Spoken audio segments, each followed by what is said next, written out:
বাংলাদেশ ইনসাইডের দর্শক মণ্ডলী, আপনাদেরকে একটা জিনিস দেখাই, হয়তো বা দেখেন না আজ পর্যন্ত, তা দেখাই। শহরের লোকেরা তো কখনো দেখেন নাই। এই যে এটা কিন্তু খেজুর বাগান, হ্যাঁ, এটা আমাদেরই ছোটো খেজুর বাগান। মানে এখনও খেজুর ওরকমভাবে হয় নাই, মানে রস হয় নাই। তো আমি এই গাছটা দেখাবো। এই যে এই গাছটা দেখতে পাচ্ছেন, ছোটো গাছ কিন্তু, এই যে কতটা ছোটো গাছ। তো এই গাছের মধ্যে এই যে দেখুন ফুল এসেছে, খেজুরের ফুল। অনেকে হয়তো বা প্রথম দেখছেন যে খেজুরের ফুল কেমন হয়, দেখে নিন। এই যে খেজুরের ফুল, এটা কিন্তু খেজুরের ফুল এসেছে। এইটুকু গাছের ভেতরে খেজুরের ফুল, চিন্তা করেন, একটা না আবার দুইটা দুইটা। এই যে আরেকটা, এটাকে নিয়ে যাই। এই যে দেখতে পাচ্ছেন,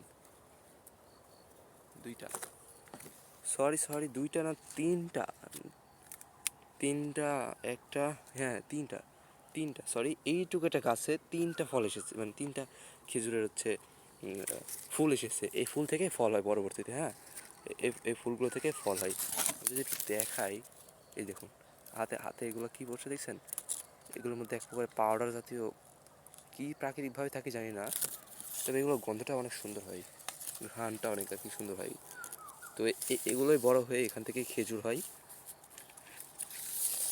দেখলাম, দেখুন কতটা ছোট গাছ, একদম ছোট থেকে বলে। এগুলো এখন পর্যন্ত তেমনভাবে পরিপক্ত হয় নাই। তো এরকম অনেক গাছ আছে। এখন মূল